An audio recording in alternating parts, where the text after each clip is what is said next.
Here's your smart fact of the day. Everyone knows about Charlie D'Amelio, that dancing sensation who took the world by storm on TikTok and suddenly became the world's most famous TikToker.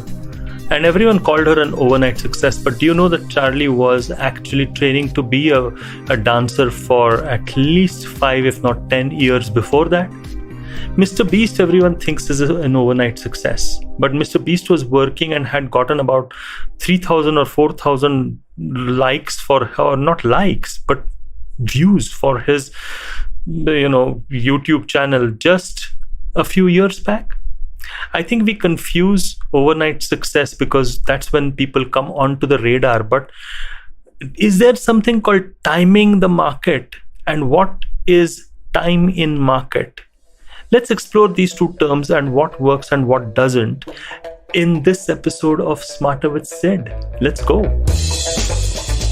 Now, I don't want you to think that I'm only going to talk of YouTubers or, TikTokers over here. Let's look at Steve Jobs and Apple. It was around right from the 1980s, but by the time it really became successful and mass market accepted, it was, 2000, the early 2000s. If you look at Infosys, India's first success story in the software arena, everyone thinks, wow, liberalization happened and suddenly Infosys became really, really big. And that too within a couple of years or something. Not really. Infosys was around in the pre-liberalization era where it was struggling against government rules and norms and struggled like hell. So there are enough examples of people putting in the sweat required without being noticed for the longest possible time, but then suddenly coming up on the radar and then everyone's saying, wow, these guys have made it, whether they're YouTubers or TikTokers or business moguls or just people who have had an extraordinary run of success. It's very easy to do that because I think the human mind works in a slightly different way, and this is where I'll bring in the context over here. Remember, we do context, then first principles, and then applicability. So the context, I think the human mind is always prone towards looking at exceptions rather than the rule. So whenever there's something below the radar, we don't pay too much attention to it. We get bored with people doing hard work. But when we see people really jump out, pop out and become successful, that's when our, passion or imagination gets ignited. So is there something called timing the market? Now, what does timing the market means? It means knowing the market, knowing the future trends, knowing the way in which things will move, to know what will become a fad and what will remain a trend, and whether crypto is going to work or not work or whatever. You know what I'm saying? You know where I'm going with this. So timing the market is an extremely difficult art, I would say. And there are very few people who have gotten it. And many people, pundits, have written about it, saying that you can't, really time the market, or you can time the market. There are many camps to it. Here's my 2 bits on it. I think timing the market, if I look at Airbnb's case or YouTube's case, right? Airbnb was very, very lucky because it did what it did during recessionary times when there was an ability for people to consider letting strangers in their home, because strangers would mean additional income. If it was more prosperous times, you wouldn't want to actually open your doors to a stranger. So I think Airbnb actually got off to a rocket ship sort of start because of the timing, right? And if you look at YouTube, bandwidth increased suddenly in, I think, 2003, 2004, and YouTube was launched in 2005. There was a competitor or, sort of a substitute to YouTube, which happened in 2002. I think it was called Z.com or something like that. I may be mistaken. But it tanked without a trace because people were not able to, go beyond the buffering, really. And for all the old timers, you'll know what buffering means, but essentially waiting for eons for seeing a video, essentially, because it was not streaming through. So yeah, YouTube got its timing right, so did Airbnb.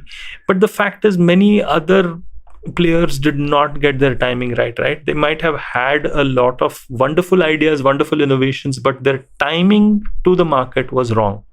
So what makes timing the market so important? Timing the market becomes extremely important because, will end up burning everything that you've got, all your strength, all your efforts, all your innovation, all your ideas, just so that somebody else can pick up the amazing gifts and bounties that maybe your product, your first mover has kind of made for them. So you're basically roadkill while the other guy goes singing along to the bank. Now that's a popular story, that's a popular myth.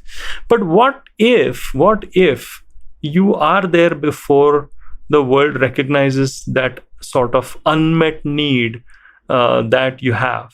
Because most creators become creators because they have recognized an unmet need, right?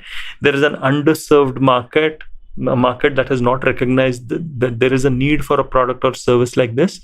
And so they double down and develop something, and they are innovators. So they're obviously ahead of the curve. But sometimes they're so far ahead of the curve that they have not timed the market at all. So how do you get past this dilemma? This is where the second understanding happens, which is time in market. So what do I mean by time in market?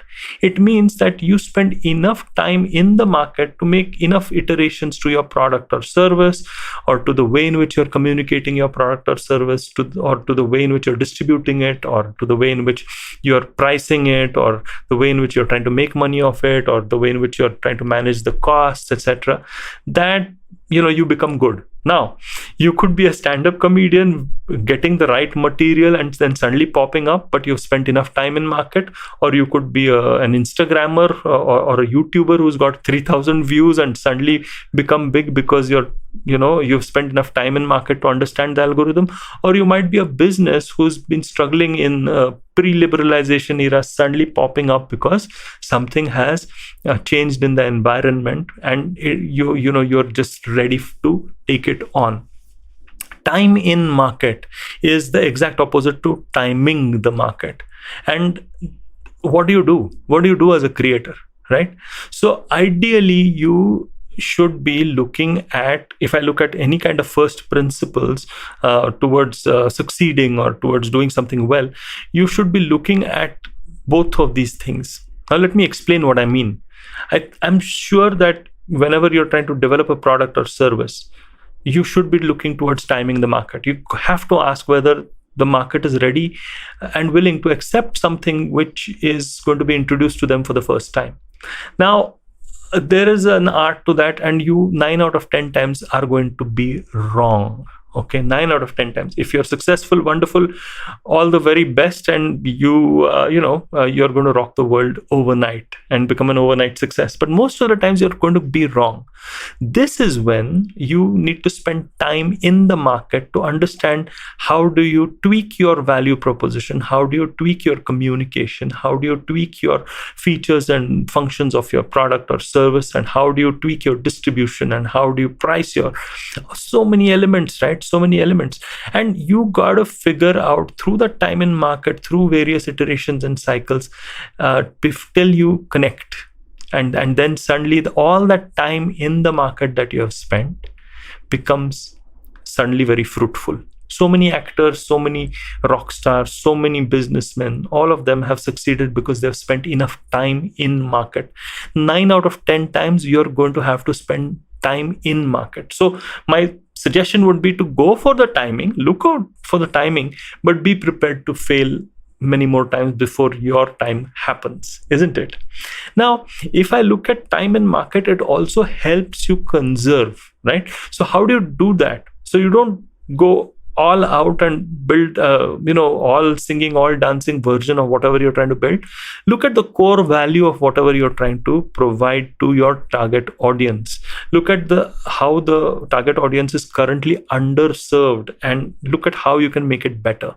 Now, when you look at all of these things, you will minimize the amount you put out there, but that amount that you put out there will truly be valuable. It will be that core value that we are talking about. So that is how you probably stay in the market without burning your money or burning your energy or burning your enthusiasm completely, because that's actually what ends up happening to a lot of people who do these kind of things. They end up losing steam before their time happens. Don't let that happen to you. Don't let that happen to you. And I hope you like this episode of Smarter with Sid. Many more to come from where this one came from. And hey, if you like this episode, do like and subscribe to this podcast. And if you like and subscribe to this podcast, why not also follow me on LinkedIn and Instagram? I'm the traveling professor. And if you're following me, why don't you follow more stuff from what IVM gives out? There's wonderful listening stuff for you out there. On that happy note, until next time.